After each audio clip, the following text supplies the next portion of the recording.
나의 잘못이 아닌 타인의 과실로 인하여 발생한 교통사고. 적정 합의금 수준을 잘 알지 못해 어느 정도를 받아야 하는지 문의가 많이 오는데요. 어떻게 사고가 났고 어떤 진단명인지, 그리고 후유장애로 이어질지를 판단한 후 적정한 합의금, 손해배상금을 산정해 보아야 합니다. 오늘 이루다 이손사에서는 자동차 사고로 발생한 추간판 탈출증 진단 시 적정 합의금 수준에 대해 자세히 알아보는 시간을 갖도록 하겠습니다. 대물 견적이 어느 정도 발생하는 사고의 경우 경추, 요추 등의 손상으로 이어질 수 있습니다. 팔이 저리거나 하지 방사통 증상이 계속된다면 MRI, CT 검사 등을 통해 교통사고로 디스크가 발생하였는지 검사를 해볼 필요성이 있는데요. 만약 검사 결과 추간판 탈출증으로 진단되었다면 지금 당장 합의를 보시면 절대로 안 됩니다.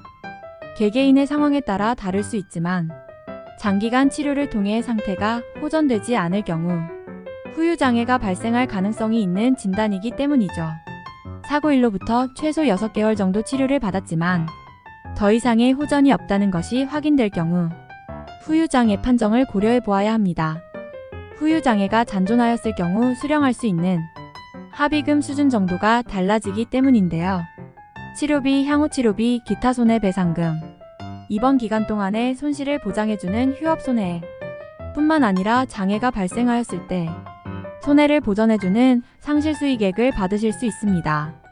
노동능력 상실률, 장애기간을 통해 산정된 상실수익액은 합의금 항목에서 가장 큰 부분을 차지하다 보니 매우 중요하다고 말씀드리고 싶은데요.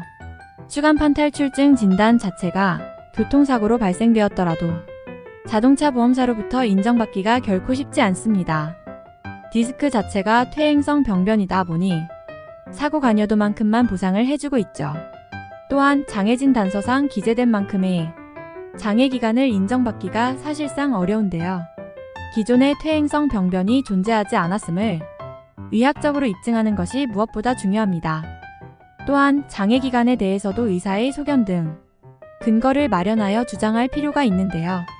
교통사고 후 추간판 탈출증 진단을 받았음에도 상실수익액 항목이 존재한다는 사실을 알지 못해 빠른 시일 내 합의를 보시는 분들이 굉장히 많이 있는데요. 가장 중요한 건 합의금이 아니라 본인의 몸 상태를 반드시 체크하셔야 합니다. 디스크로 인한 후유 증상이 상당히 오랜 기간 지속되는 분들을 많이 보았기 때문인데요. 최대한 치료를 잘 받으시기 바랍니다. 그럼에도 불구하고 호전 가능성이 전혀 없다면 그때 후유장애 진단을 고려해 보셔야 하고 그 이후 적정한 합의금 수준이 어느 정도인지 전문가의 도움을 받아보셔야 합니다. 이루다 손해사정에서는 교통사고로 디스크 진단을 받으신 분들이 손해배상금 산정 업무를 정말 많이 도와드렸습니다. 전문가의 도움이 왜 필요한지 상담을 받아보시면 아실 텐데요. 섣부른 합의는 피해를 더 증가시킬 수 있습니다. 합의금, 손해배상금 산정에 대한 궁금한 부분이 있으시면 언제든지 연락 주시기 바랍니다. 감사합니다.